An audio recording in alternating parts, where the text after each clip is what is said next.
girma ne daga annabi girma ya gare. Lalle kai ne dar da kullikin azim ya kiraye ka, can na ji kai jifa ya ce da mu shi yayi to yayi haka. Can aka yo cappa mu baya aka ɗora hannun kaka, ashe dama hannunka ne hannunsa ya manzan Allah. Arzikin bayi na nan a tabukanka wannan haka yake, mai rabon taskar Allah ga fugara uga na batun da nake.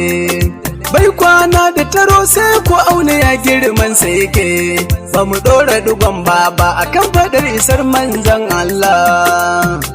Girma ne daga annabi girma ya gare. Kai annabi fardin ne an biya umma sun shaida haka, an rufe shafin su duka gargaɗi aka yi musu ba shakka.